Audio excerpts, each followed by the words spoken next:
Hello, everyone. I'm Jim Garrison, and I want to welcome you to day 37 of Humanity Rising. Every day since May 22nd for 2 hours between 5 o'clock and 7 o'clock p.m.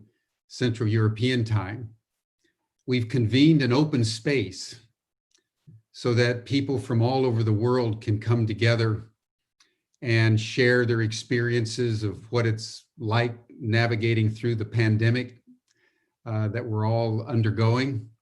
Most of us are still under lockdown in some form or another, not in just one country, not just in one continent, but all over the world. This is the first time when literally everyone, everywhere, has gone through the same experience at the same time. And that has put the entire world in the same conversation. So it's an extraordinary opportunity for people of goodwill who want to ensure that the world beyond the pandemic is more sustainable and resilient and abundant, healthy, and more aligned with natural systems, come together to not only share experiences, but to take counsel into how we can increase our strategic effectiveness so that we can really make a difference in the shape of the post-pandemic world. We're very grateful for our various partners. We have nearly 400 organizations that now have partnered to make Humanity Rising possible. We're being live streamed on our Facebook page, on Awake TV, on a half a dozen other partner platforms. We want to welcome Idianco, which just joined as a partner. And I would say if any of you representing organizations want to live stream Humanity Rising, it's an opportunity for 2 hours a day to listen to people from all over the world talk about issues of utmost importance at this critical moment in human history when scientists are telling us we have a diminishing amount of time to turn things around. Because as we stand here in June 2020, all the major indicators are getting worse, not better. And this next decade, between 2020 and 2030, is being named by scientists and diplomats and commentators worldwide as probably the most critical 10 years in human history. And by 2030, we will probably have lost the world if we haven't by then built a new one. So that's what's at stake. And that's why Ubiquity University has been convening Humanity Rising with a growing list of partners and speakers so that we can take into our collective consciousness both the gravity of what's happening and be inspired by actions that are actually making a difference. This whole past week, we've been celebrating the 75th anniversary of the United Nations. We've been talking about various issues pertaining to global governance, the UN Sustainable Development Goals, international imperative to engage in dialogue rather than conflict. And today we want to focus on possibly the one strata virtually anywhere in the world that is actually implementing not only the Sustainable Development Goals, but real live community examples of sustainability and regenerativity with ecosystems in the local area, experimentation on how human beings can come together in decision-making and community in new ways that are more humane and more inclusive and more contributive to the abundant life. And this is the intentional community network around the world. Little light communities all over. Many of them are off-grid. Many of them are small. Some are very large. All of them are seeking to model the future before it's happening in I would say the massive urban centers where 90% of humanity still lives. I would add one note to underscore the importance of what we're now going to hear about from various communities around the world. 6 months ago, if you'd have told anybody on planet Earth that we were going to go into a lockdown and be mandated to our homes, engage in social distancing, and not be able to go into the shopping malls or the Apple store or the theaters, you would have been judged crazy. Because humanity was assuming that everything that we built in our massive, disconnected urban areas was somehow just going to last forever. Well, it hasn't. And a third of the human race right now is either underemployed or unemployed. The largest statistic since the Depression of the 1920s, 90 years ago. And we're just entering a cascade of crises, because beyond this pandemic, there are more crises that will come. It may well be that the organic communities, the intentional communities, the eco-villages that we're going to contemplate for the next hour, hour and a half, may, in the end, given what may be coming, in addition to everything else they're doing to demonstrate the future, it may be that they are a Noah's Ark. It may be that the urban areas are not the places that we thought they were.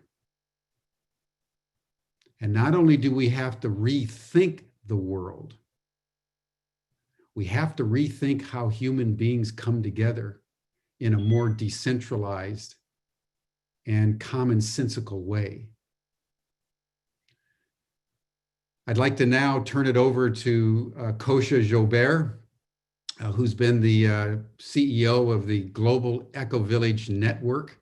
For the last dozen years, she's convened a panel of leaders from various light centers. And so, Kosha, I want to welcome you. I want to also say that, as we've done every day, we have our chat box and the Q&A box at the bottom of your Zoom screen. If there's any comment you want to make, any question you want to ask, anything that you want to contribute, we'll be monitoring the chat and the question and answer boxes as we go along, and bringing your comments into the conversation. So thank you, everyone. Kosha, I turn the floor over to you. Hi, everyone, and thank you so much, Jim, for not just welcoming us here today, but also for convening Humanity Rising. It's quite a thing to do, and I'm sure there's lots of energy streaming through you personally also as you convene these different conversations. So thank you to you and your team, and also to all the partners out there, and thank you to all the listeners who are tuning in to these topics and allowing knowledge to weave community between us. Yeah, and that's our topic today, weaving community in a fragmented world. Inspirations and challenges from the Global Ecovillage Network. And yeah, one thing you just said, Jim, was that if anybody had asked us a few months ago whether such a shift as we have seen might be possible, we would have been judged crazy. But actually, in January, or it was the 1st to 10th of February that it was actually hosted, I was hosting the online summit of the Global Ecovillage Network called Communities for Future, Our Response to the Climate Emergency. And I was interviewing one of the panelists who's here today with us, and you'll be meeting her in a moment, Visolela Namises from Namibia. And we were speaking about what is happening in the world and the cultures moving forward and the world moving forward as the climate crisis intensifies and the extinction crisis intensifies. And Visolela was saying, with the power of a woman of her stature, you know what? It just all has to stop. They just all have to stop for a while. You know, all those engines, all those airplanes, all those machines, they just have to stop. We just need a moment of quiet to get our bearings again, you know? So she'll speak about that in a moment, but it was definitely a powerful moment of premonition, right? Who would have imagined that that could actually happen?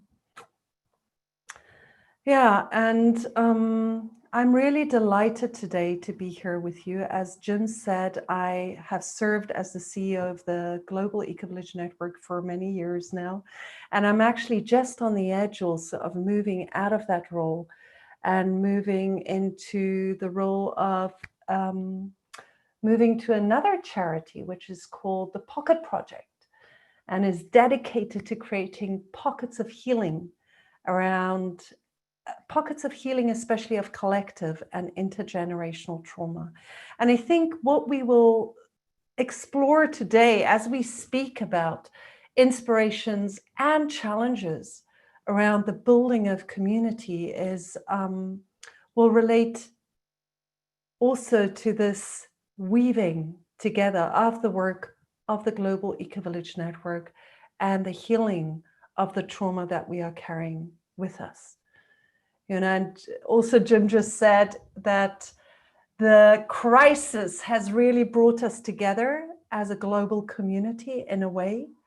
We're all going through the same crisis, and at the same time, it's also true that we're not all going through the same crisis. That people of color are hit much stronger, are much more vulnerable. Science is showing us that people who have the more exposed frontline jobs, security workers, health workers, public transport people are the people that are much more hit, and people who are from living in more challenging circumstances are more hit. So just this acknowledgement of the deep injustice in our world at this time, and how the injustice of centuries and the trauma of centuries informs who we are today, also as and when we start dedicating our lives to the reweaving of community. And with this weaving of community, we don't just mean the weaving of human community. Yes, that is core. We cannot transform our world if we don't do it together. None of us can do this alone. And I think more and more people are waking up to this fact. But we're also speaking about the reweaving of community between us as human beings and the worlds around us, the plant world, the animal world, the planetary worlds, the elemental worlds, so that we come to a place where we re-embed ourselves in the fabric of life, where we act for life because we are in life, and we come down from the rational headspace that supports us in lifting off from our planet, and we come back to live as integral part within life on this planet, life in this planet. Yeah, so the Global Ecovillage Network today reaches out to more than 6,000 communities. We used to call them sustainable communities, healing communities, regenerative communities. It's not enough to sustain life. We need to regenerate. We need to restore life. 6,000 communities, and we know there's many more out there, but 6,000 communities that we link directly to on all continents that are dedicating their community structure to become sanctuaries for life, for the restoration of life, for the rights of the earth, where people are practicing the knowledge that as human beings, we have this incredible capacity to, with our nervous systems, to read life around us and to support life to flourish even more. We can restore the soils around us. We can restore the microorganismic webs in our soils. We can restore the water levels by taking each drop of water that falls and declaring it sacred, making sure that it doesn't just run over, but enters the soil, building water harvesting systems, water retention landscapes. We can start influencing climate from localities upward. We can start changing global culture from locality upwards. We can learn from nature and take each piece of waste as the beginning of a new cycle, understanding that everything lives in cycles. We can learn from the energy in nature, wind, sun, water, warmth, heat, and create energy sources by finding our place within these cycles. We can grow our food locally, whether it starts with herbs on the windowsill or like I have a whole greenhouse growing in my living room here at the Findhorn Ecovillage in Scotland, vegetable patch out in the garden, and it's a healing process to grow our own food. We can restore the ecosystems around us. We can restore the economic systems around us. We can say, enough is enough. I am not willing to earn my living by doing a work that is not actively contributing to restoration in whatever form. Enough is enough. This culture of destruction will be stopped if each of us stops to support it, if we find our place in another reality. Yeah, so as we heal ecology, as we heal economy, we're only able to do so when healing our social structures and our cultural systems at the same time, coming back to our roots and rebuilding the fabric of trust between us. And I think many of us living in ecovillages, living in community, have found this the deepest work.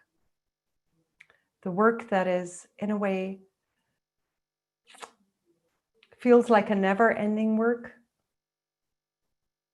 It starts from inside out and it continues outside in, because each of our communities is, yes, the Ark of Noah. That's an image that we had when we started the Global Ecovillage Network 25 years ago. However, we find that we are deeply embedded in our societal structures.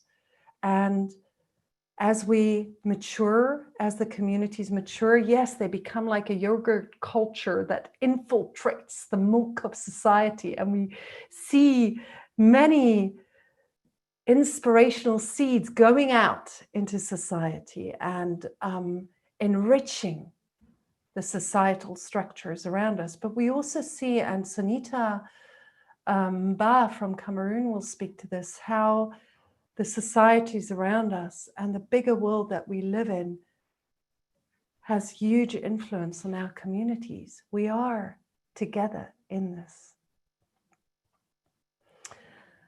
Yeah, so speaking about the social fabric of our communities, I think that's where we've often found that we come to community with this dream of restoring our belonging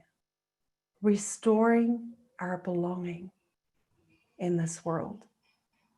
And as we come closer, as we build intimacy, the traumas of the past and the fears that have kept us apart, the history from centuries and thousands of years of patriarchy, of colonialism, of slavery, the dark ages, the plagues, the witch hunts, racism, the ongoing pain that underlies human fragmentation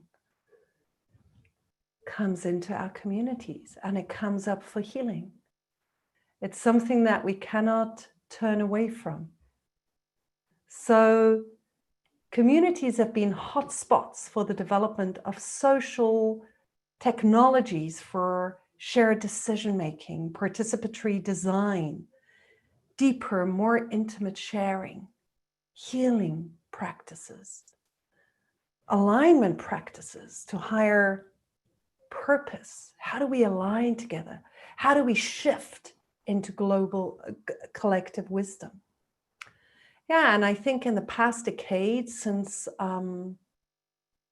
post-traumatic syndrome, PTSD, became a word, a concept, we've also found that communities are hotspots for the healing of individual and collective trauma. And that this is what really decides whether any community, any eco-village continues its evolutionary development or at some point reaches a ceiling when we hit topics of collective trauma in the community. And the question is, are we able to see them? Are we able to move to the edge of them? Are we able to invite them into our awareness? Or do they shape where we go and where we don't go? Yeah, so I could say more to all of this, but I just want to introduce the rest of our wonderful panel as we open this conversation to all of us. And I'm really honored and delighted to have today with us Rosa Visolela Namises, born in Namibia, who became a political activist against apartheid. She spent time in solitary confinement as political prisoner. From 1999 to 2005, she served as member of the new Namibian parliament. And today she leads the Namibian NGO Women's Solidarity and has also founded one of the first eco-villages in Namibia, the Iodagol community. We have with us Sabine Lichtenfels, who studied theology, searching for what moves through us and behind the visible worlds, and who became co-founder of the Tamera Peace Community in Portugal. She's a peace ambassador and author of many books, head of the Global Love School and Spiritual Research Center in Tamera. We have with us Makako Tamarich, who is a jazz singer originally and has lived at the community of Damanhur in northern Italy since 1993. For a while, she held the role of Queen of Damanhur. She's also been president of the Global Ecovillage Network of Europe for many years. And she has a wealth of knowledge and experience about community building, inner transformation, leadership, conflict resolution. And then we have the youngest today on our panel, Sunita Mba, from Cameroon, born in Cameroon, who spent 7 years building the Bafut Ecovillage in Cameroon, a place of hope for youth, for women, for everyone, a place that was at the center of Bafut commune, who had decided that they want to shift 52 villages that make up the town of Bafut to eco-villages when the civil war hit in Cameroon. And the community is today empty, with only very few people there. Sunita herself has had to flee to be in safety from the civil war that is ongoing in her country and that we don't hear much about. Sunita has also been a speaker at the UN climate negotiations, and she received the Gender Just Climate Solutions Award in 2017 in recognition of her work on the ground. She works today as Executive Secretary of the Gen Africa Networks. So it's a female panel today coming from the Global Ecovillage Network to you. And I will pass over first to Visolela to hear from you. Visolela, if you could turn on your camera and then you will show up here.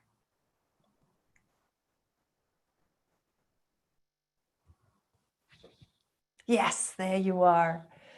So over to you, Visolela, inspiration and challenge while weaving community. Oh, we still can't hear you. You're still muted. Hello? Yes. Can you hear?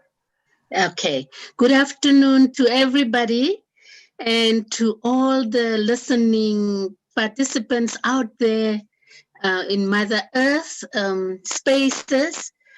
Yeah, I am at a point today where when the pandemic came, I still don't have fear.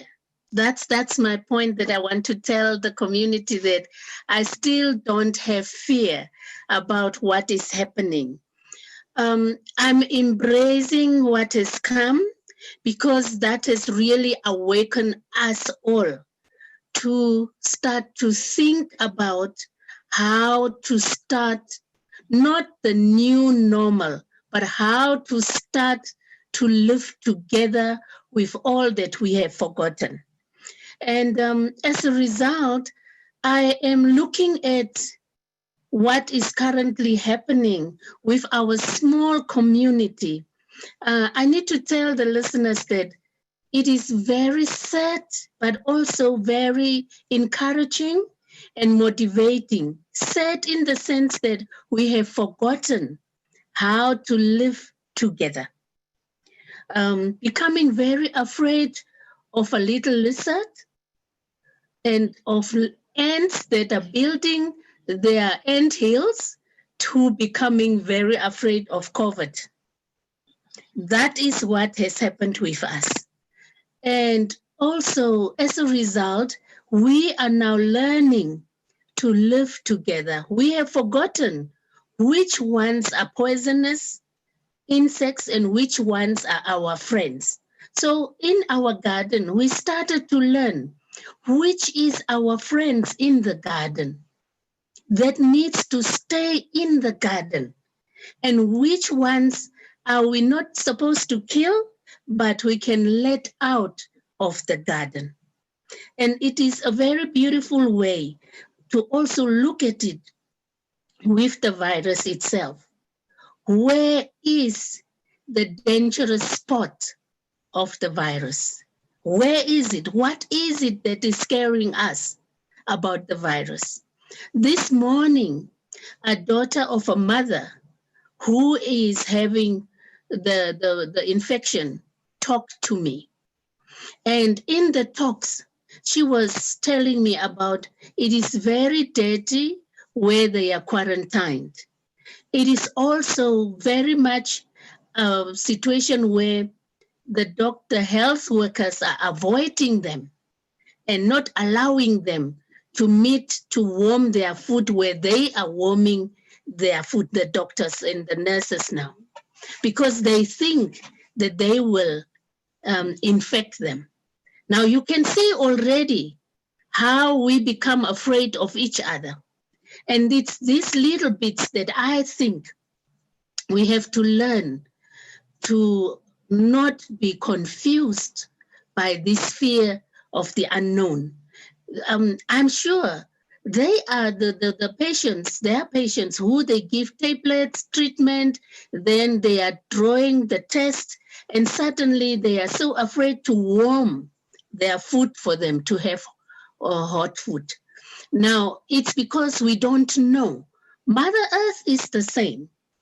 There are places where she is to be feared for, and there are places where she is not to be feared for. There are people listening to me here, so the phone is ringing.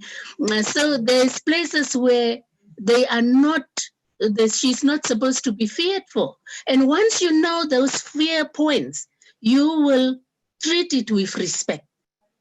You will treat it with an awakening that is loving, that is caring, and that is reciprocal. You know, it goes, it gives, and it receives. Once you know those points, and it is what is happening with us in the world now, and what is happening with us in Namibia now, and what is happening with us in Africa. Sonita is, you'd call it, she has found refuge because there's danger. Nobody stops to listen to each other. Nobody understands why are we in this conflicting moment. All they want to do is to shoot the others. It's very much a fear and a trauma of the unknown. So as a result, I want to speak. Later I will speak. I really want to evoke how we can live together within this whole, it's not really a terrible situation, but it's a whole mixture of a situation that certainly everybody wants to see and everybody wants to take on. But I think it is a situation where we want to start step by step to be enabled to live with it.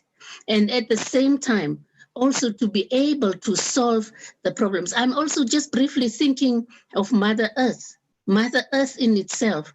Only those who have gone to dig the diamonds deep in the ocean, those who have digged the uranium deep in Mother Earth, those who have gone into up in the sky to the moon, they know how it is. But you can really just imagine how it feels when you are trampled upon every day, when people dig so deep into you, when people diving is a beautiful thing, but when they go and plunder and remove and fragment you, you know, that is another pain that has never been spoken about by Mother Earth.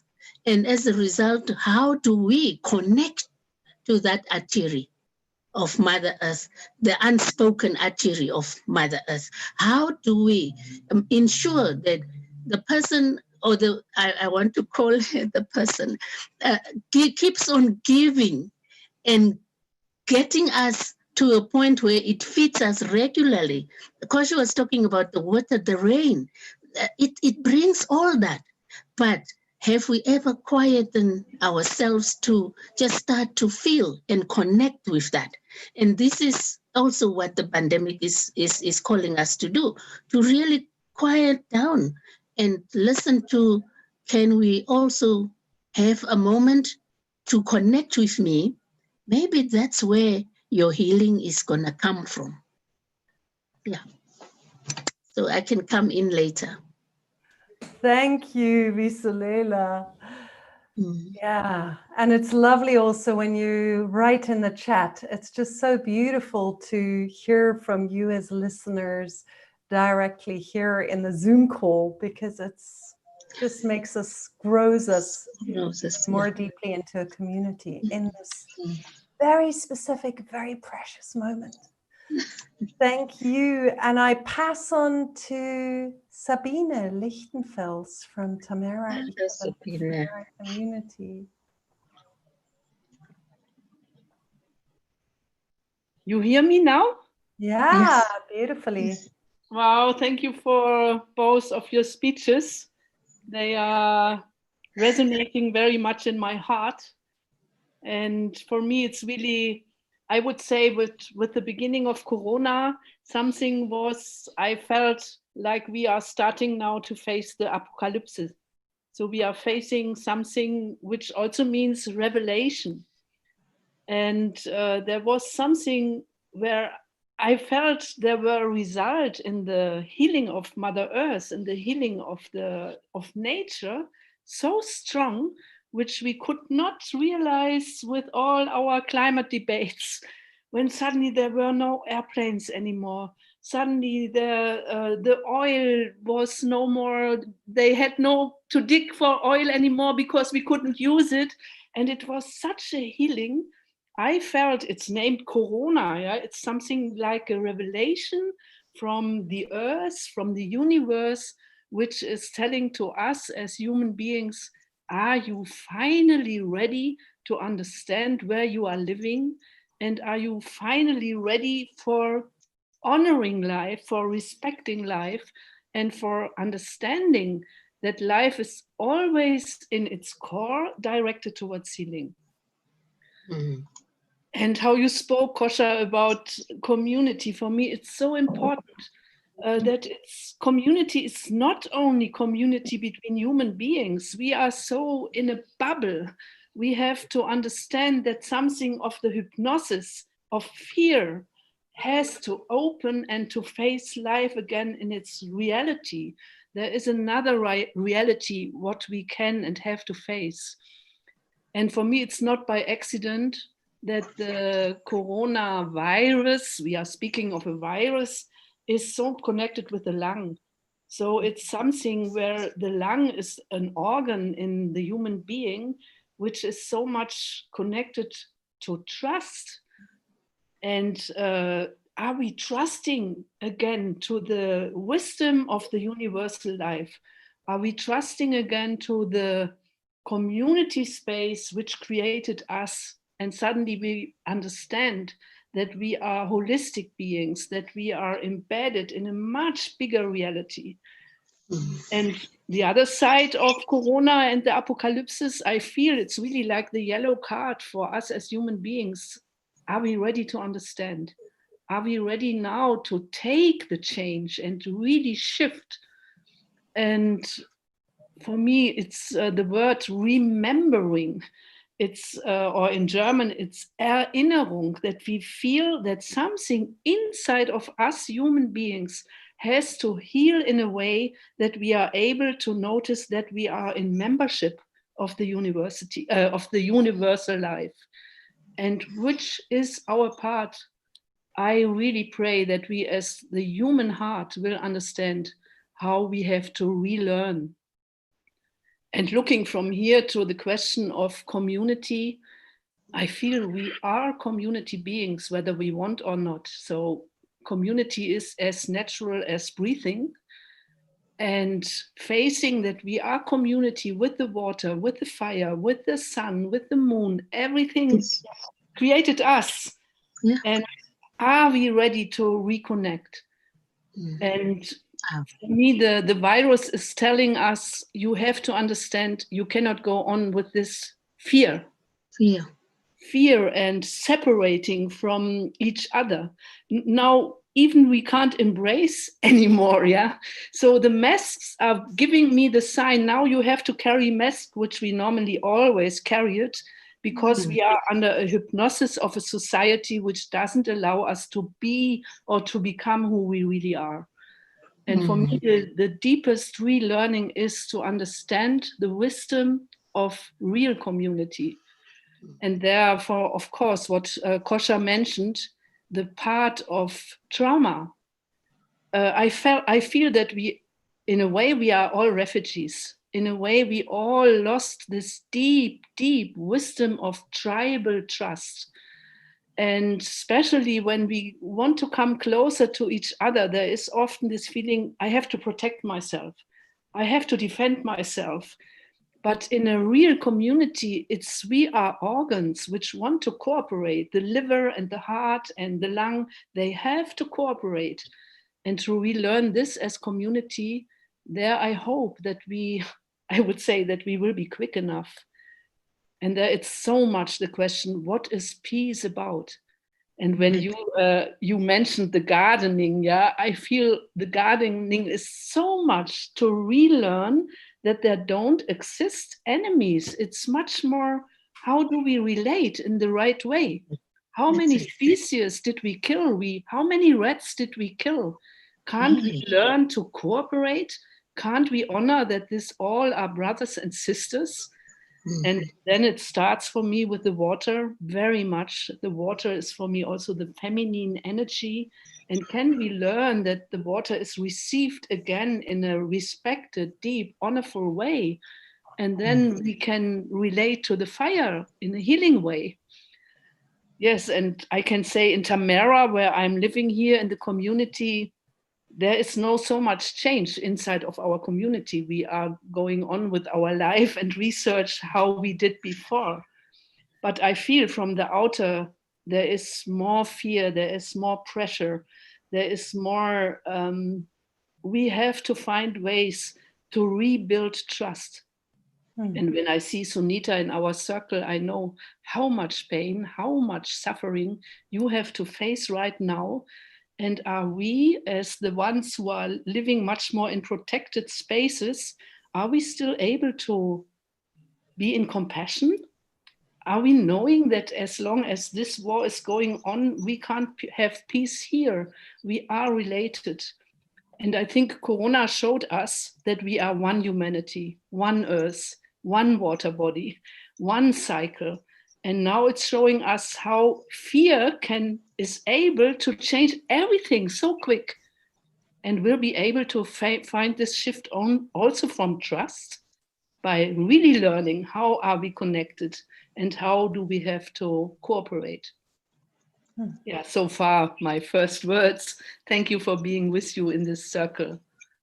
It's beautiful. Thank you, Sabine. And I think just for our listeners, one aspect that I think you're already noticing is we're not here to speak to you about our eco-villages, our communities, and how great they are, but much more about building community as a principle or as a path that we need to relearn currently on a bigger level amongst all of us.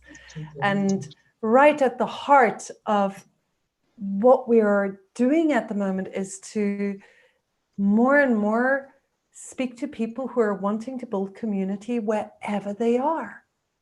So what you're hearing here today is voices from people who've been building and living in community for longer times, but we all stand at the center of our community, which is longing to be transformed to a space of healing. Whether we live in urban centers or in the countryside, whether we have land or not, we all are at the center of community. Yeah. So with this, I pass over to Makako. Yeah, so beautiful words I've heard today. And I think that the first thing that really comes to my mind when I hear you speaking, also in your starting speech, Kosha, is that it's about life. I think everything is about life. I think never before with this coronavirus has brought us to realize that we are all linked to life and that life is everywhere and that we really are all together. So we are together with the plant world, with the animal world, with the spirit, with the words of the elementaries and with all this. And so like as if the community that we are building in the communities where we live is just a small sample, it's just a small blueprint of what is happening everywhere. I mean, we are just a blueprint and we are just the same as our cells are. Our cells are organizing in organs. So as if the single cells, they built an organ, and so they built a community. So the whole life is really made to create community. And I think this is something that is so important. And in the same time, it shows us that also that clusters that are staying together, like communities, definitely offer a different level of possibility of resilience and of regeneration as well. So first of all, if we are talking also about the lockdown and the coronavirus, I think the fact that there is such a different level of resilience in a community than if you don't live in a community has been very, very evident. I was so sorry for the people who were living in their apartments and not being able to go out, not being able to go out into nature. I mean, nature is such a great inspirator. I think nature is the biggest inspirator ever. And every time when I have a question and I need something to, I need really to find an answer, I go into nature and I find this alignment with the universe, you know. So, and not being able to do that for so long and living in fear, I think you have been all talking about fear before, and I think fear is a crucial word here, because fear creates separation. Fear creates separation always. So being forced to be afraid of our other human beings, being even put our lives into danger just by staying close to other human beings and breathing the same air as other human beings is something that is deeply threatening. You know, it's deeply threatening, and I think we, it's the time. The time has come that we let go from fear and go towards trust into the universe, because very often fear is something that creates so much pain while we are in fear that actually when something happens, it's much less terrible than what we feared it would happen. So I think this is also something that we really need to understand and to let go from. I think that communities are the place, and as Kosha said before, and I'm not talking only about eco-villages, I'm not only talking about rural communities, I'm talking about communities as such, because as we are part of life, and life is all connected, our brain as human beings is wired to connect with others, and this stems from our origins when we were becoming human beings, and where living together with others meant that we had shelter and that we had protection and that we could eat and all these kind of things. So our brains are wired to connect, and so we have the need to connect. Now during the COVID, not being able to connect is something very, very disruptive for the human being, and I really hope that we will realize that all this cannot happen anymore in any situation. I'm sorry, this is just a reminder to all of us. And I think no, I need my phone because I have such a bad internet connection, so I need to have it on because I'm going through my phone. So actually the only connection that some people had during all this period of lockdown was internet. So where technology comes in as a friend and where technology comes in as a threat of being all controlled. So it's really something, everything always depends on how things are used. There's nothing that is good or bad by itself, as we all know. And I think that coming back to the sense of community, it's really, it allows to create areas of trust, and creating trust allows to heal. Also, to come back to our theme, I think that communities are really the places where healing can take place in a natural way, because you in a community, sooner or later, you will always see your shadows. You will always see the things that you don't want to face. So once you come into community and you see all this, and you see how this happens to everybody, not only to yourself, because sometimes we are so blind in looking at ourselves, but we can see very clearly what happens to others, right? And so living in community also teaches us so much about ourselves and how to approach ourselves. And I think once we start to approach ourselves, healing becomes something that is natural, because we are able, together with other human beings, to look at our issues, to look at our things, and to solve them, to find solutions, to go out of the old paradigm of right or wrong, and to go into a new paradigm, which is the solution. So to look at the solution. And this is, I think, something that we need to do also in this moment of threat, of being threatened, of all our convictions that our life is like that. So I think we really have to look at the solutions, and I feel that communities bear the recipes and the opportunities to look exactly at that. Wonderful. Thank you, Makako. I just love, before we continue and go on to you, Sunita, I just love to very shortly respond to a few of the questions that have been coming in. Just, you know, Crystal, who's asking, are there such communities in Panama? You know, I really invite you to go to ecovillage.org, where there's a global map and you can find a lot of these communities, but also you can always write to our info email address, which you'll also find on the website if you want to see what are those communities and ecovillages around where you live. And also, yeah, I think it was Jane also before who well, no, it wasn't Jane, but somebody asked about fake news. And for sure, fake news, because it is, you know, fake news, just as speaking badly about each other on social media, is undermining trust between human beings. And at the same time, if we were able to fully feel, to have our nervous systems fully online, to be fully aware of the information that we are receiving and giving, I believe that each of us is able to actually sense whether news is fake news or whether there's truth in there. So just bringing this possibility to us, you know, can we start to feel more deeply? Just as we can feel whether our actions are destructive or regenerative in every action we take. Yeah, so could respond to a few more, but I'll leave it at that and pass over to you, Sam. Yeah. Visolela, if there's people speaking, you just need to mute for a little while and then unmute again.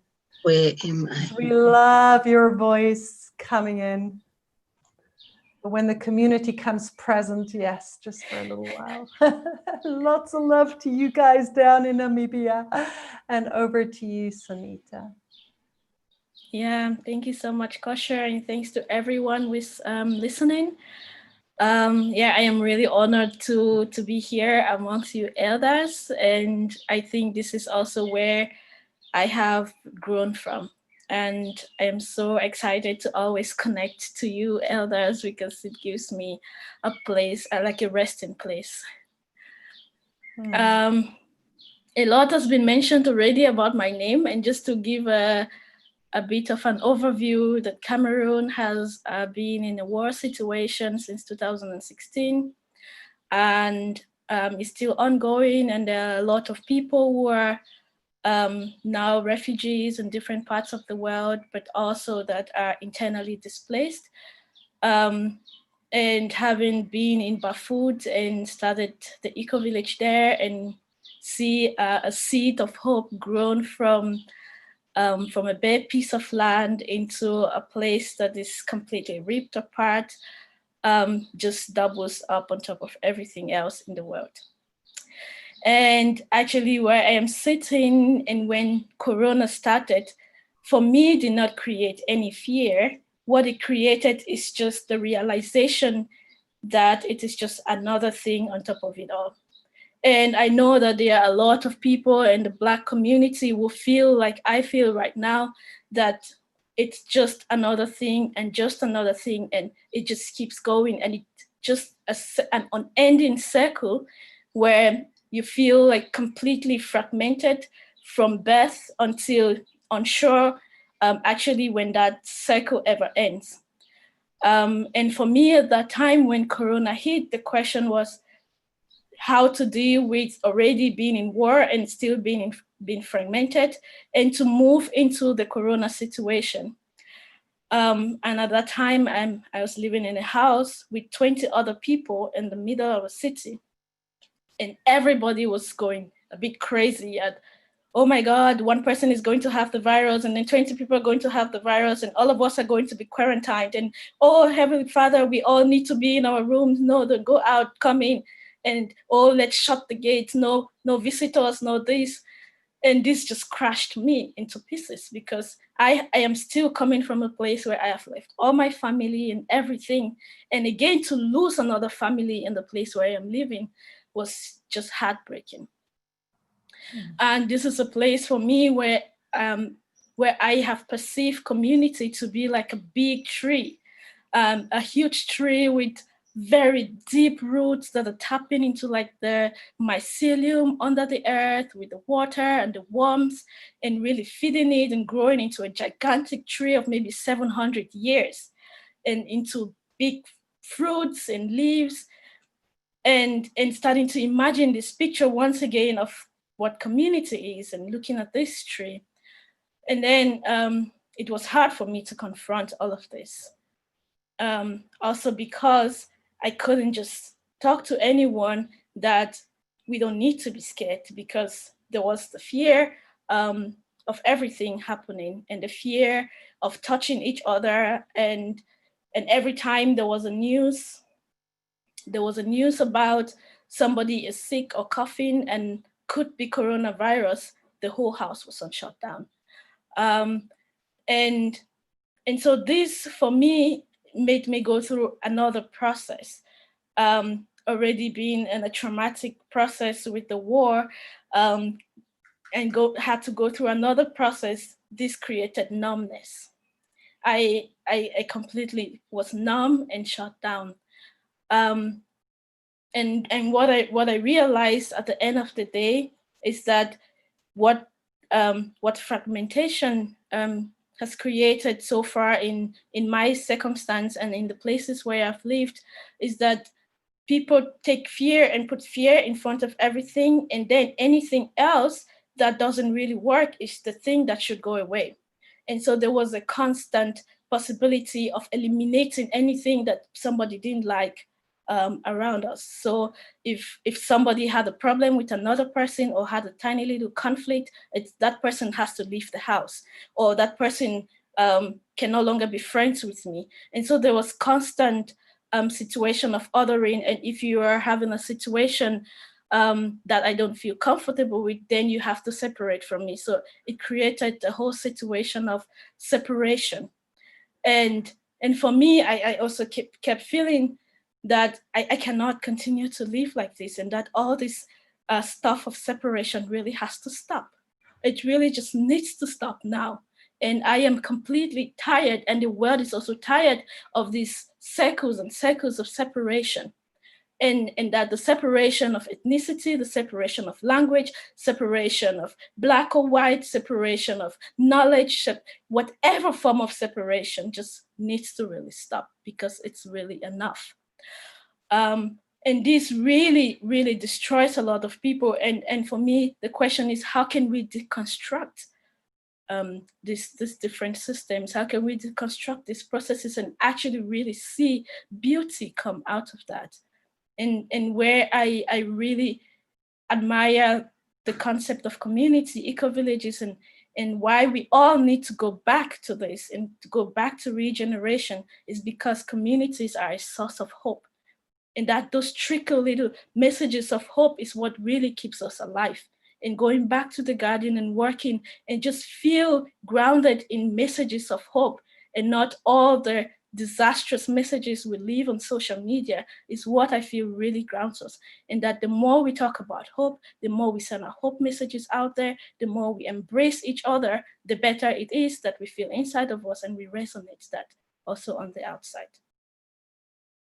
Yeah. Oh, thank you, Sunita.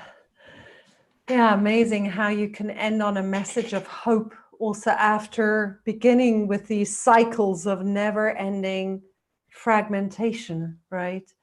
And the movement from one to the other, I think, again, comes to the heart of what community building is really about. You know, and I personally, I was born into the apartheid system in South Africa, which was, you know, even called the system of separation. In my childhood language, Afrikaans, that's what it means. It means separation, you know. And I've come to see that even though we dismantled that system finally in the 90s with Nelson Mandela, in law, in reality, it's ongoing. It's between us as humans, it's between us and nature, between us and other living beings. As Sabine said, you know, how many rats have we killed? You know, how have we been cruel to each other? So when we speak about community building, we speak about looking human history in the eye, looking ourselves in the eye. And one of you asked here also about, well, don't these diseases also teach us something about us humans? Maybe that we're not good for the planet, yeah? And I've always felt that in a way the opposite is true, you know, that as human beings, we are the hope. If we can wake up to who we truly are, instead of continuing to blindly follow the habits of the past, you know. And another question here, you know, or another comment about, you know, do we want to go back to normal? No, you know, this is the invitation to transform. And the invitation that we want to bring to you today is to transform wherever you are. You do not need to live in an eco-village to transform, but maybe you need to come and visit to be inspired. As Sunita said, you know, these are places of hope where we can see how we can transform our life. We just did some workshops online now, and people found it so disheartening to really look at, I want to change my life, but how do I change where my water comes from, where my electricity comes from, how my house is built, even how the relationships are woven when I live in an urban center. It's hard, right? You need to break down into smaller communities, into neighborhoods, into communities to really start influencing from bottom up, you know, our localities, but then also our systems, community building. Yeah, and we need this separation runs through everything. And I want to take it to that point where it runs through us. It runs inside of me, where I separate from the history of my ancestors because I am ashamed for what they might have done in the world as a white person. Yeah. Or I do not know the history of my ancestors back to a time when they were indigenous to the earth that they lived on, when they knew every plant and every animal, and they knew the universe that they were placed within for a reason. Yeah, so that is the separation that runs through me, where there is parts and experiences in me that are too painful to remember, so painful that I actually forgot them for years. Childhood abuse, pain that I carry, the pain that comes through the ancestral lines that come into us. You know, I'm speaking as a white-skinned person here. You know, you just heard Sunita speak as a person who's carrying a black skin in this life. You know, what have we done to each other? And how do we make friends with those places that are too hard to go to inside ourselves? inside our own ancestry? How do we start building community here? And from there, we go to the next level. And from there, we go to the next level. And yes, we do it all in parallel. But yeah, starting here. Yeah, and maybe we just want to follow, we have this very old pattern in our communities of the talking stick circle. Yeah, we have many, many other forms of communication that we practice in our communities. But I'm just thinking, yeah, maybe this is a bit like a talking stick circle around a fire today with the 5 of us here. And I'll just pass on the talking piece to you, Visolela. Yeah. Can you hear me? Can you hear? Yeah. Oh, okay. Sure. I think I really want us to also take on how do we do this. And what I've picked up is from Sonita's tree. But actually that tree is in our communities.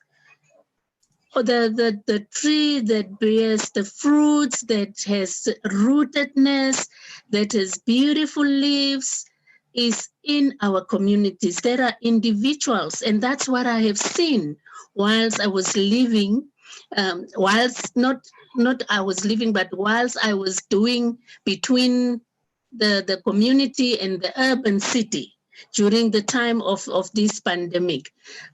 Suddenly you realize the strength of certain people in that community that you have never seen, the abilities that they are carrying that we have never seen. I'm with them for almost 4 or 5 years, and I haven't noticed this brilliance of some of the women in the community.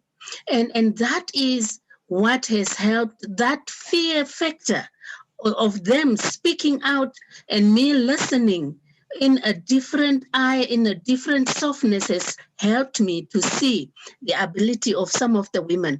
Also, I think when we start to want to bring about breaking the fear, it is also important. I was just writing earlier on to say we need to start to touch the soft places within this pain, in the generational pain, in the trauma.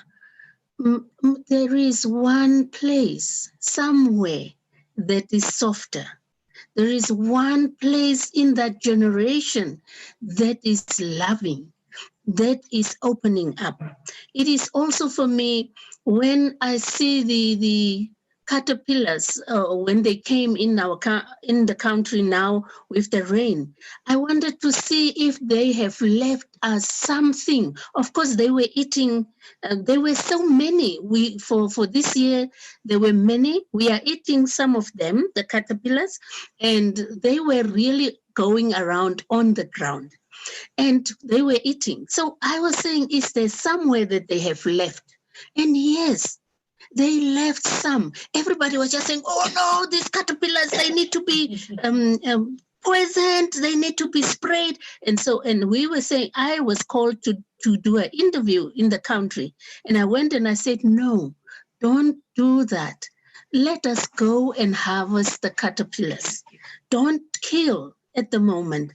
We can eat some, and that was a call that they heard. So they said, okay, now these things are on the ground. They are coming on the into our kettle and what. And people went out and harvested. It was a soft place. And we were saying, once you harvest, this is how you can cook it, and this is how you can eat it. So this aggression of the caterpillars became a very soft place for us, a place where we could harvest them and we could then use them. So I think we need to trace in the healing process here, we need to trace the soft spots.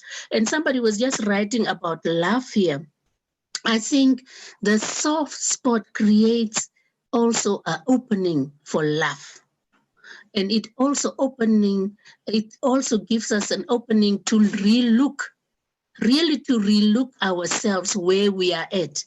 And I think it is not only us in the communities, it's also our leaders that are leading the country. They need those soft spots. I just of recently learned that I find when I make my finger like this, between my thumb and my index finger, you start to find your soft spot. You start to feel the softness of yours. And then you can do the bigger one to feel the community, you feel other people, you can do it on your palm. That I have learned to start soft with myself. We have become so scared with this pandemic, not only the pandemic, it was HIV/AIDS as well. When HIV came, we stopped to love each other. And I really, at the moment, I hate the mask. I'm sorry to tell the world that, but it suffocates me, my personal experience. Also, I can't recognize Kosha. When Kosha has her mask, I am looking for you within the mask and I can't recognize you. That's what has happened with us in the streets.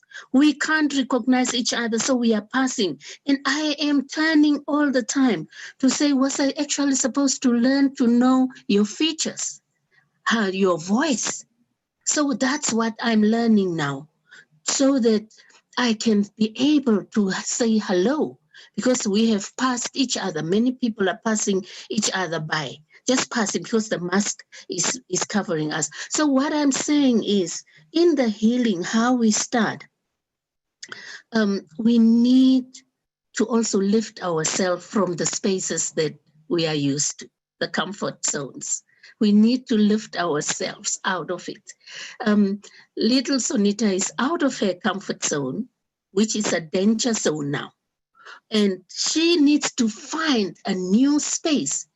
And that is where community is. And you know where our comfort zones are? It's in the rural area. We have to run to the rural area to find our peace and our safety. And that is what I think, therefore, the eco communities or the creation of these safe spaces needs to become then a new development, a new space where we can build the safety net. That's what I think. Yeah. Mm. Beautiful. And we just passed the talking stick on to Diana.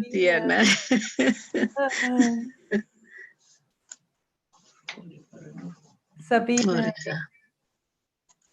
Are you picking up the talking stick? I take. I have a little stick in my hand. Beautiful. Yeah, so good to hear all of you. And in this sense, I can say thank you for the internet.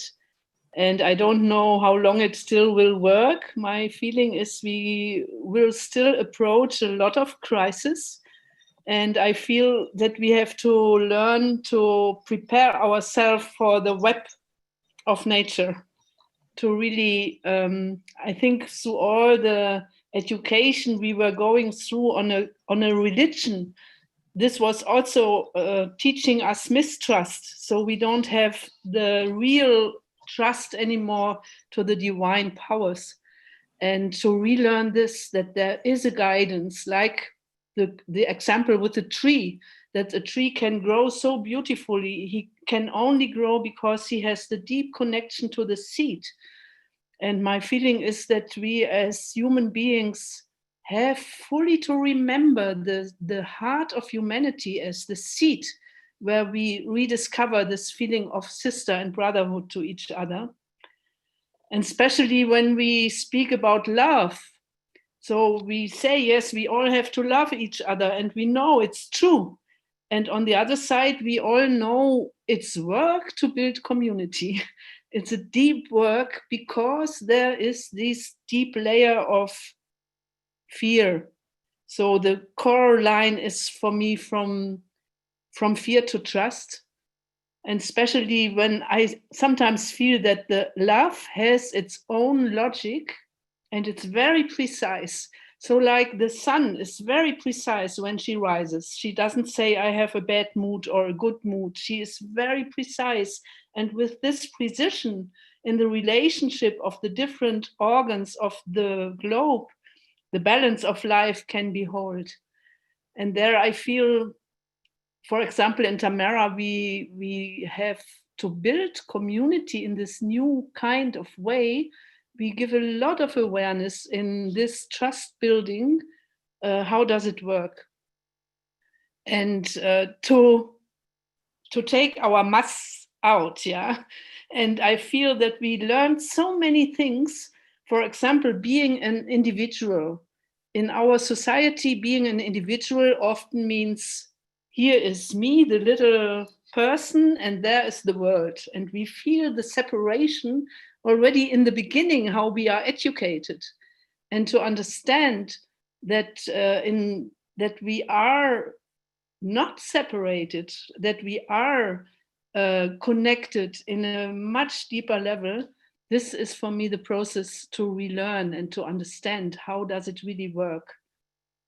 And for example, I feel when we speak of community wisdom, I feel that if we come back to this kind of memory, then we know that every person has its own divine nature.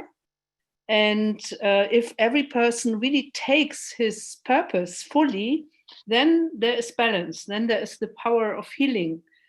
And it builds something like a collective me, something like a collective body.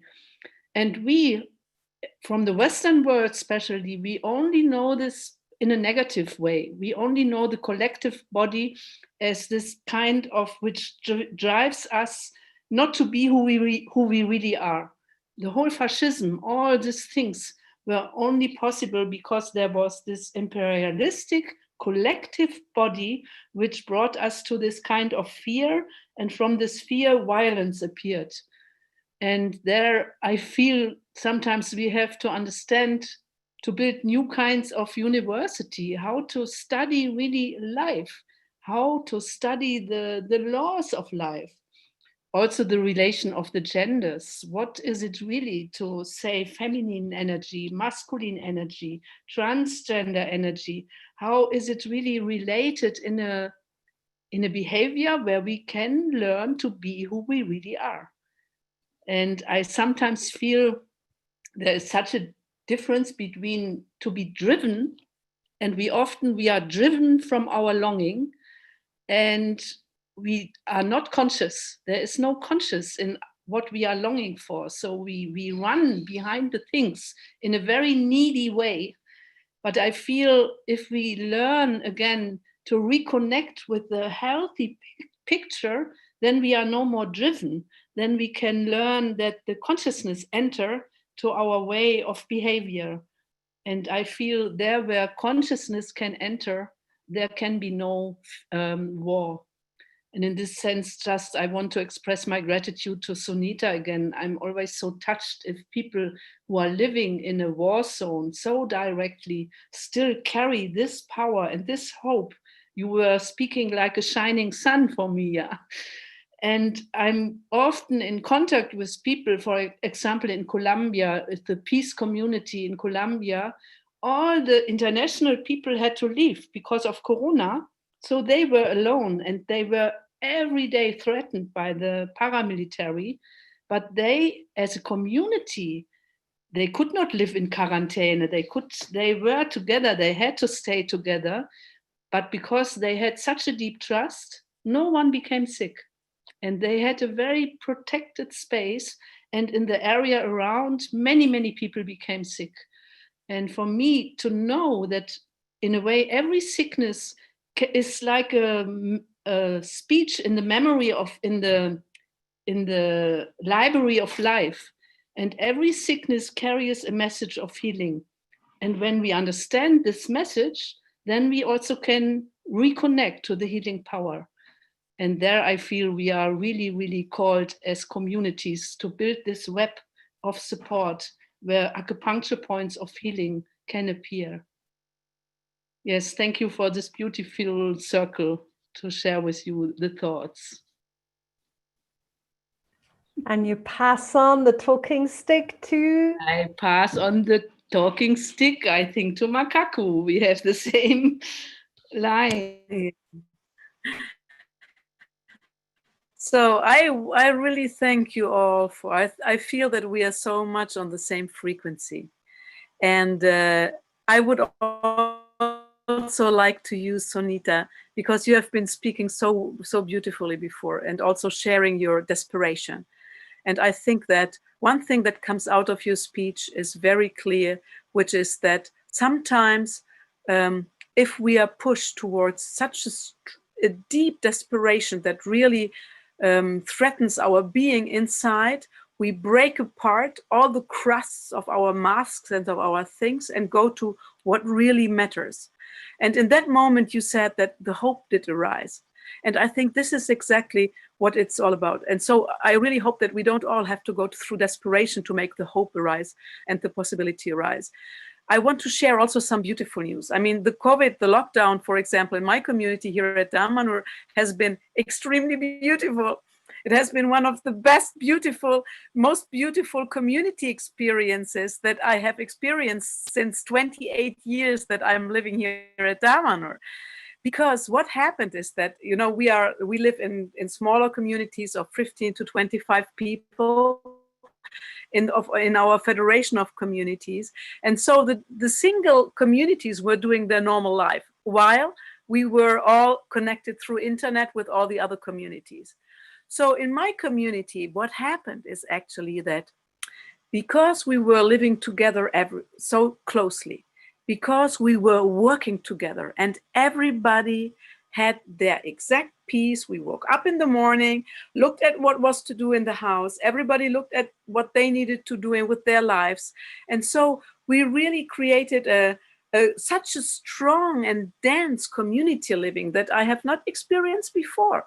And we shared all the time, you know, we were together. So everybody was at home. That was so beautiful. We were sharing all the time. And a lot of things that would have normally maybe created conflicts or difficulties did not, because everybody in situations of alarm, I think that the human being cuts out all the unnecessary, like as if you cut out of your brain all what that is not really necessary. So you go really with the essential and what really matters. So I felt that people were really living with what mattered and were in touch with what mattered. And so a lot of things that there was such a closeness between us that I have not experienced before.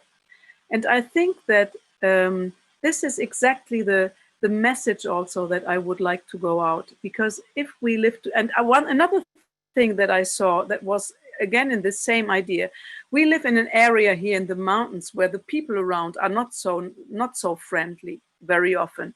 And during the coronavirus, when you went out for shopping or for something and you met the people, everybody was greeting and everybody was very nice.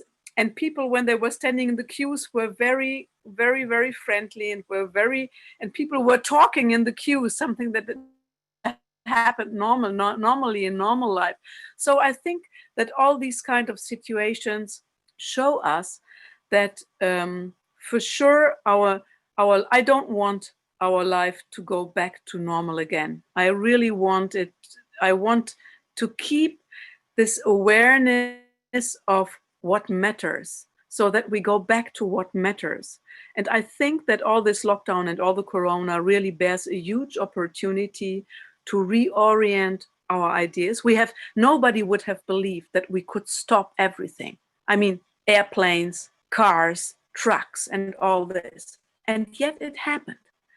And what happened in this is that the whales came back into the ports, into the harbors, that the animals came back into the parks in the cities, and blue skies in China, and all this. So, I mean, and it showed that it is possible that we really do things differently. So I only hope that we will all remember that we can do things differently, and that we remember that we need to create community wherever we are. it's so important. As I said before, our brains are wired to create community. So let's stay with this, because otherwise what happens, and what we have seen in society, is that we become sick. And we don't need to become sick if we stay together with others and if we create community. So these are some thoughts that I would like to put into the middle. So Nita, are you ready to pick it up? Yes, and I think the talking piece. Yeah, I would love to share something that happened also in this time of the war in Cameroon, where could be something that is also happening to a lot of vision holders and people who are holding projects in different states of fragmented situations, that it became so clear that we needed to be neutral. And that when we are holding space in community and we are running a community project as the one we are doing in Bafut with Better World Cameroon, is that we need to be neutral. Neither are we completely upset, nor are we completely for. And this is a very difficult place to be, where the local armed group feels that you are not completely involved and completely in alignment with the struggle. And then the government part and the military could also feel that you are maybe an accomplice to the protest. And at this time where you're in the middle, because you're neither saying, I am for that we should kill each other, nor are you saying, I am for that the military should take over. And this place is just a tiny little line in between where you almost don't feel anything. And you almost don't even leave, because it's a place of complete fear all the time, and complete vulnerability to the community you hold and the community you're part of, and complete vulnerability to the military. And this, of course, also makes me feel that in the world, what needs to happen is that when we are sitting in this place of neutrality, where we don't actually need to hold anyone for justice. I don't expect justice from, I don't hold the local armed group for the justice, nor do I expect justice from the military. And at the place where I am completely not able to express all the rage that I want to express, and all the fear that is inside of me, all the anger and everything that I want to bring out into the world, and just staying in this place. And of course, I would love to speak more after this also with other people who have held communities and places of war, how to really touch this part and to be in alignment and not completely hold anyone in justice for anything. And at the same time, as we sit in the world with all the racist perspectives and the racial movement and the Black Lives Matter, and to still sit in this place and to say, yes, I really feel aligned and feel completely outraged for all that which is happening, for the fact that I am discriminated, but how do I still be in love with the people around me? And how do I not overwhelm myself, perceiving every time that everything around me is this energy? And for me also, it's the place of relearning and reawakening to what is happening around us, and to tame my rage and my anger inside of me, to be able to still love and trust what is happening, because it's so hard to be Black skin in this world. And also that living in community is also like feeling the sun shine on us. And that when the summer comes, it feels like this deep enriching into the earth. And sometimes that is also how it feels in community. And also there's that place where it doesn't feel so good and it feels like winter, where everything feels so dark, but that we can really feel and touch those places and accept that this is normal, that this actually happens, and to create spaces of reconciliation in our institutions, in our small groups, in our families, in our communities, in the world, every time, spaces of conflict management and everything, such that every time we touch these spaces, we are able to reconcile, because there will be more and more of such happening in the world. And as humans, we are always touching those surfaces. Yeah, and that's it from my side. Well, thank you, Sunita. And, you know, again, to be in that place of not stepping into one of the sides, but staying in that center where it's so dangerous, right? And it's so many peace workers in the world that are standing in that center. So, yeah, I'm just deeply touched by what you share, and wondering, this courage that you bring, how can each of us on this call today who's watching this bring that courage to the decisions that we take on an everyday basis, and measure ourselves in a way to our innermost ethics, the line of ethical alignment that runs through us, where we will feel pushed one way or the other, and to keep finding that place where we stay true to what our heart really tells us. And I don't know where your courage comes from. Yeah, but I just honor you in this moment. Yeah, thank you for teaching us as you are here today, Sunita. Yeah. And Maybe Visolela, you want to come in there? Yeah, I just want to pick the stick one more time. And I think I'm picking it from the line of Sunita that makes me to remember to talk the truth.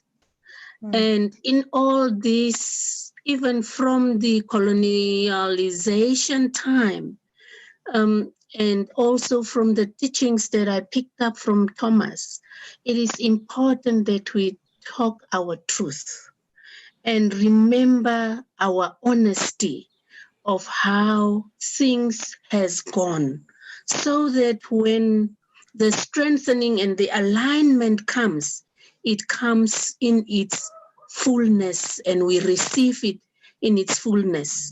And that's where I don't want us and myself to forget to do understandings and reading the signs of these times. Not reading the signs of this time, sorry for the religious people in my country and the group that is sitting here, but because our country is 99.5 Christian, and we get sometimes overwhelmed by this notion. But for me, it's reading the signs of the times in a very analytical situation, especially even when this HIV has come, or even when COVID has come, or even when other pandemics has come by. It's not Mother Earth or nature purely doing this to us. I'm really having a hard time, and that's my truth, that I think I can't believe it comes from Mother Earth, that it can be so devastating. It does devastating things. It gives us tsunami, it gives us strong winds, it gives us that. And it's clear these are the things. I still feel that there are elements and arenas where Mother Earth is really raging.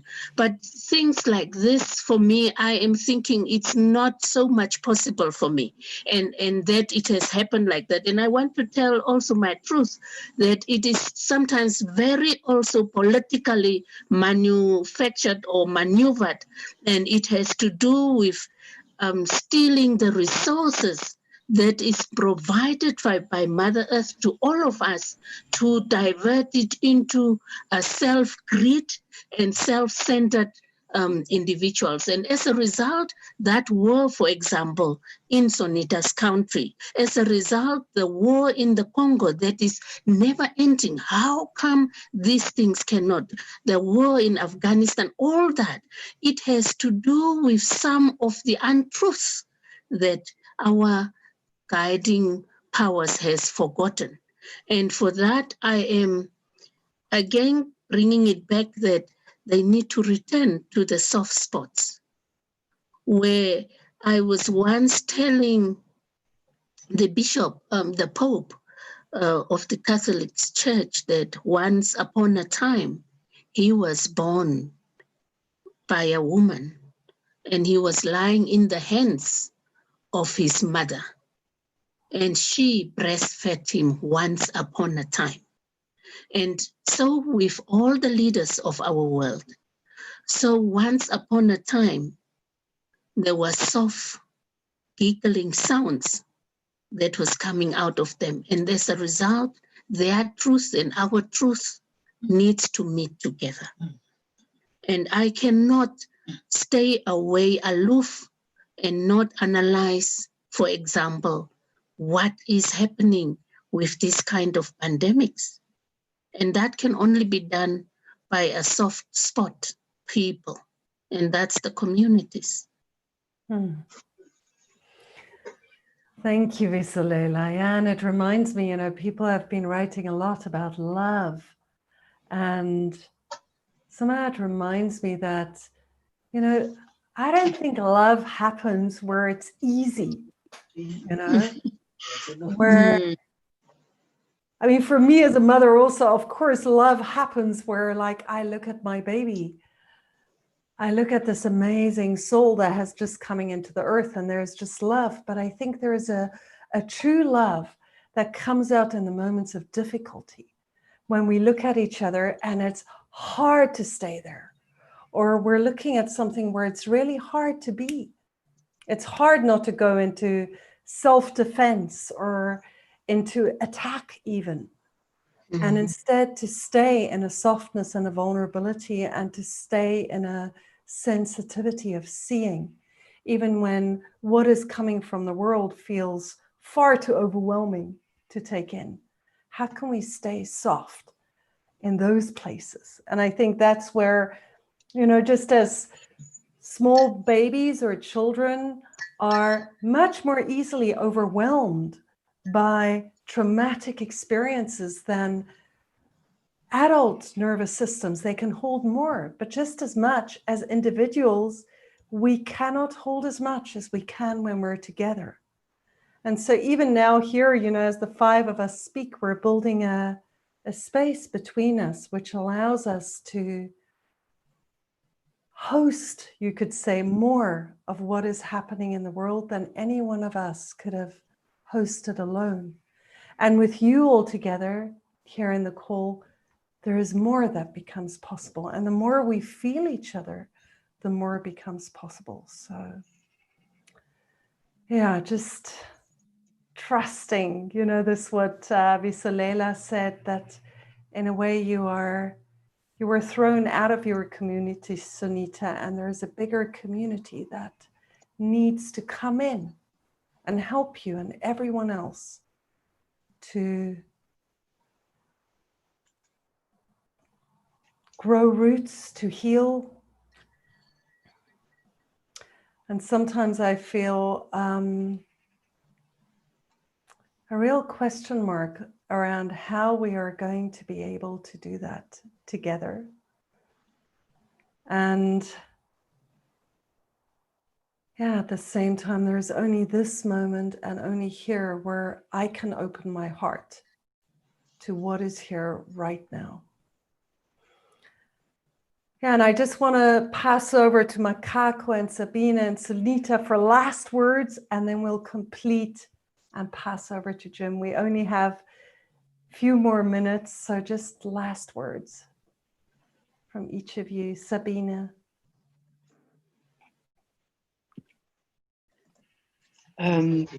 Just to give thanks to these words about the mother, yeah, that we are all coming from the mothers. And someone asked how can we relate back to the divine without going to the old kind of religion? And I feel this reconnecting to mother and fatherhood in a real healthy way would bring so much paradise on earth instead of in heaven. I feel the earth is in the middle of the heaven, and let's become messengers, let's become angels for this message and find ways instead of domination, cooperation. This for me is the key where we are in and where the transformation will happen with us as humanity or not. And I wish that we as humanity will take the wisdom we are called for to take. Thank you for this circle. Thank you very much. I was happy to be with you.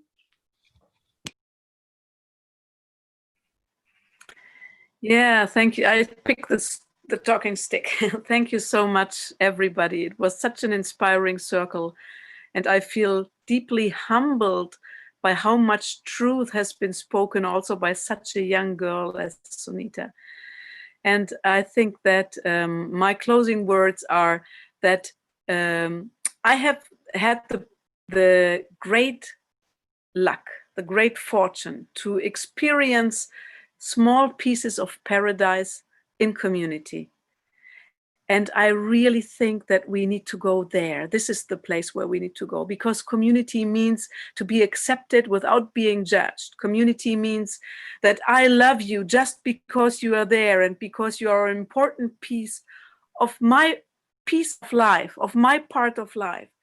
So I think that community really is a big answer.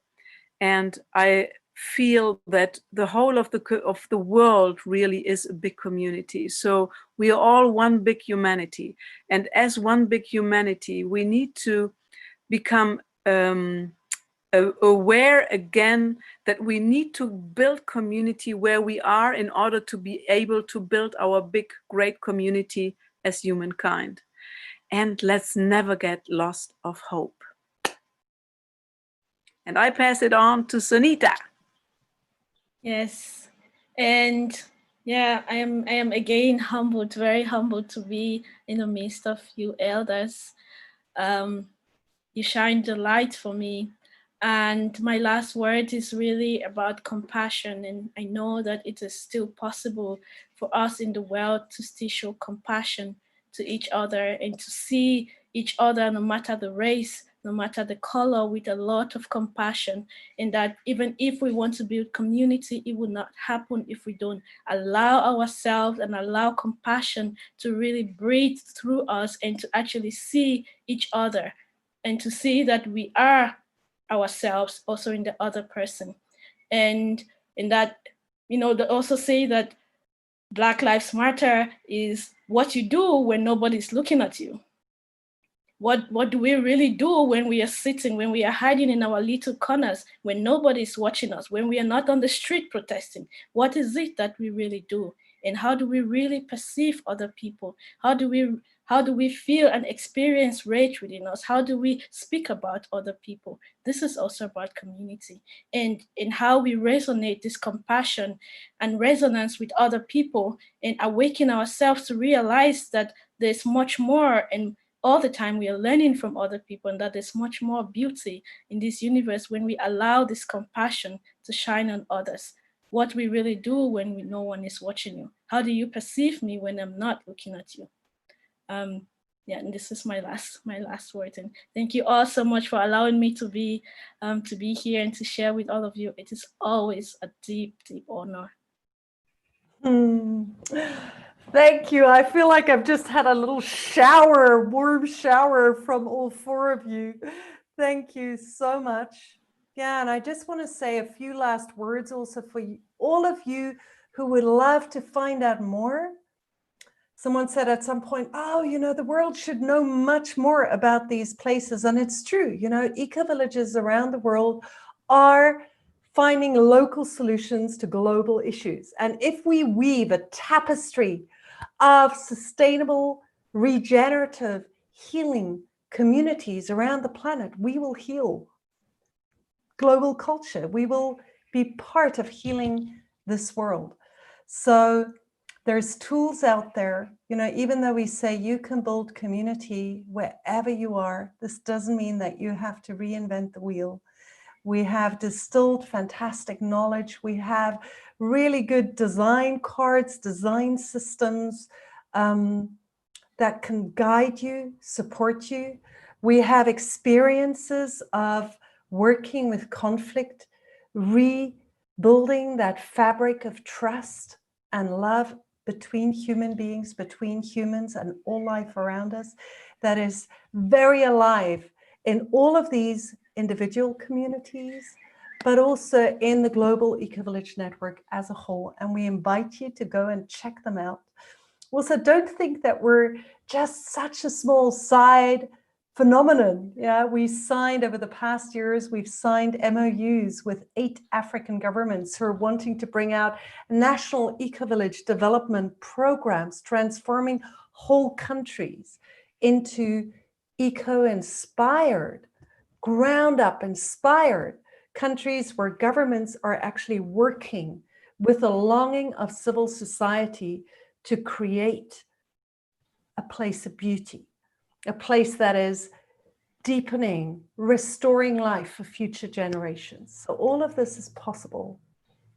And also, just as I said before, the link doesn't work. I'm wondering which link. But please, if you do want to know more in the coming weeks, we also have some short workshops happening, especially on trauma-informed community building, on the journey of regeneration, on urban community building. Do have a look at that. And ecovillage.org, if you want to know more about any of these communities, you can find the addresses, but you can also just Google Tamera, Damanhur, Bafut, Ecovillage. I'm sure you would find a lot there. I don't know about Iodago, whether there's already a website to Visolela. There, she's smiling. You're muted right now. Oh, my dear, that's a little one. We need to work on it together. Sonita, she knows what I mean. So if anybody wants to offer support, you know, find that little one, write to the email address, give support for it to become a big one. There's some very practical skills that are also needed as we spread. Thank you. Thank you. And I just want to end with a quote that I've loved for many years, actually, by Arundhati Roy from India, wonderful author, who wrote, "Another world is not only possible, she is on her way. On quiet days, I can hear her breathing." Yeah, and I wish to all of us that we take silent moments in our days so that we can hear this new world breathing. Yeah. Thank you so much, Sabine. Thank you, Mama Visolela. Thank you, Makako, dear friend. Thank you, Sunita. We were just saying she's all of our daughter. She is. She's our child. She's all of our daughter. And we're so proud of you. I am. Thank you all out there for being here with us. Thank you, Jim, and the team at Humanity Rising at Ubiquity University for starting this incredible uprising of humanity and of hope in the world. Over to you, Jim. Thank you. Thank you. Bye-bye. Wow. Bye. Thank you so much, everyone. Kosha, you've put together a brilliant panel. And I'm just sorry we didn't have more time, because I've been to Tamera and I've been to Damanhur several times each. And just hearing the story of these two communities among thousands around the world is almost worth Sabine and Makakako another session. Because if you've never been to Damanhur in northern Italy and you go into the temple of humankind, you enter into one of the wonders of the modern world. There's no other way to describe what the folks at Convener have created right in the center of a mountain.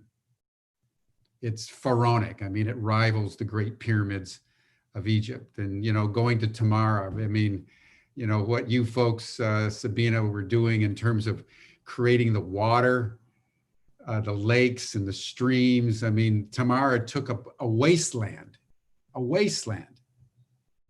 and turned it into paradise.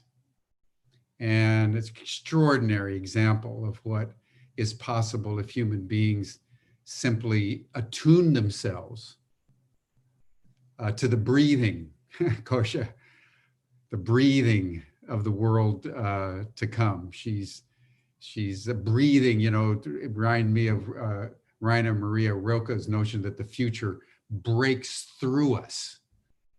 That is what she's trying to do. But let me just end with Sunita. You were so moving today. You know, most of us are in one point removed from the fulcrum. You're in the fulcrum. And the way you spoke today was deeply moving to me. And I just want to honor it. We've never met, but as Kosha says, you are all our daughters. And when you were speaking, a phrase from Martin Luther King came to my mind, that you were expressing the language of the unheard. The language of the unheard. And I think that's important for us all to listen to. Because as Sunita was describing, particularly in your last statement around, you know, you're caught in a situation there in Cameroon where there's virtually no middle ground. You're either on one side or the other, and the circumstances of the politics force one to choose. And if you don't choose, that can also be a reason to take you out. You know, the United States in many ways is descending into that same situation where there's less and less middle ground. The cycle of separation, the voices of fear and hatred, fear of foreigner, fear of ethnicity, have been stoked so powerfully by the President of the United States that the civic network that normally binds a community together in a democratic dialogue is breaking down in ways that are shattering the sense of commonality in the United States. And I want to raise this because it's not just Cameroon. It's not just countries that many people have never been to and never heard of. This breakdown of common ground is happening in some of the largest countries in the world as we witness the rise of authoritarian states, as we witness increasing invasions of our privacy, even through the pandemic, as national security states are being built all around us. And so when we think of these communities of light, and we think, as Kosha said, which is really in some ways the bottom line, you know, many of the communities are outside the urban areas, but we're all in some kind of community, and every community is important wherever you are. And even though there's social distances, as Visolela said, the intimacy of finding the sweet spot, the soft spot in the pain of whatever traumas we're working through. and somehow reaching out in compassion to the other and embracing them as part of who you are. Could not be a more important message to come out of this group. So I just want to thank each and every one of you for the deep wisdom and powerful rhetoric that you have brought to this moment. It is beautiful. Thank you. Tomorrow, we're going to start a whole new program called New Mindsets for a New World. And we're going to initiate this with one of the great orators of our time, actually. I was talking about language, Jean Houston. Those of you who know Jean Houston know that she has been around long enough to have seen just about everything. And she's been a ceaselessly creative catalyst in the human community for many, many decades. And she has traveled all over the world. She's passionate about the empowerment of women. She views the future as a form of art. She's deeply immersed in mythology. She learned at the feet of Margaret Mead, the great anthropologist, who said that in the end, what moves the world is when just a few people come together and intend to make the kind of difference that will change the world. So tomorrow at 5 o'clock to 7 o'clock, same time, same station, we'll be broadcasting through Zoom and through our partner panels. And every day we're going out to 10 to 15,000 people around the world. So thank you, everyone. We'll see you again tomorrow. And Kosha, Sunita, Visolela, Makako, thank you so much, Sabine. Sabina, thank you so much. It's been a beautiful session. Bye, everyone. We'll see you again tomorrow.